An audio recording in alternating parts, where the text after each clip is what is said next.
జగన్ యాత్ర జనానికి యాతన.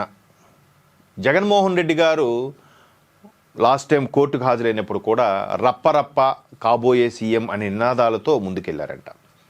అంటే ఎలక్షన్స్ ఒక 6 నెలల్లో ఉన్నాయి, అంటే మేబీ తమిళనాడులో ఉన్నాయి, ఆంధ్రప్రదేశ్లో కూడా ఉన్నాయేమో అని భ్రమపడుతున్నారేమో, లేదా ఘోర పరాభవమై 11 సీట్లకే పరిమితమైన తర్వాత కూడా ఇంకా అదే కలలో బతికేస్తున్నారేమో తనే ముఖ్యమంత్రి అని. ఎందుకంటే లాస్ట్ టైము తెలంగాణ హైదరాబాదులో హీరింగ్కి కోర్టు సంబంధించి చాలా కేసులు ఉన్నాయి కదా అయ్యగారి మీద.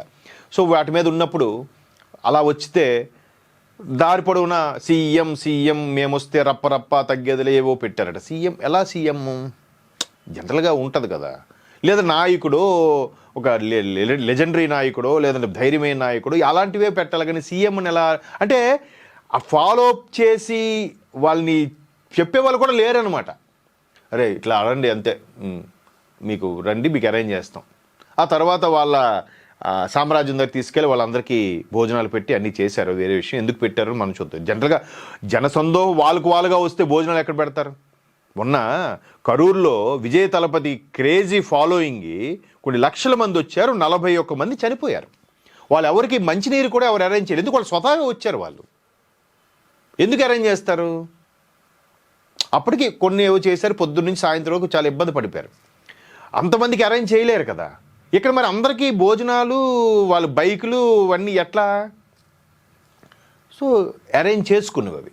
సమీకరణ ఓకే. తాడేపల్లి నుంచి గుంటూరుకు 6 గంటల ప్రయాణం, పోలీసులు ఆంక్షలు తోసిరాజుని భారీ కాన్వే, జన సమీకరణ.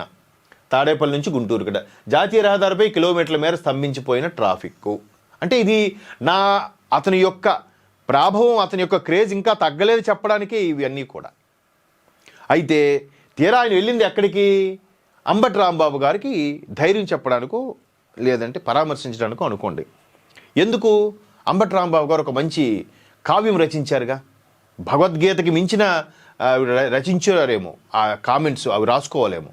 సో అందుకు ఆయన చేసిన దాంట్లో చేసిన విమర్శలో తప్పే లేదని కూడా నిన్న ఆయన విమర్శించడం జరిగింది. ఆ వార్త అన్నింటా కూడా హల్చల్ అయ్యింది. అంటే వాళ్ళకి కావాల్సింది ఏంటంటే గుడ్ ఆర్ బ్యాడ్ జనాల్లో నిలబడాలి, చెడుగా అయినా పర్వాలేదు వార్తలో దూసుకెళ్ళాలి.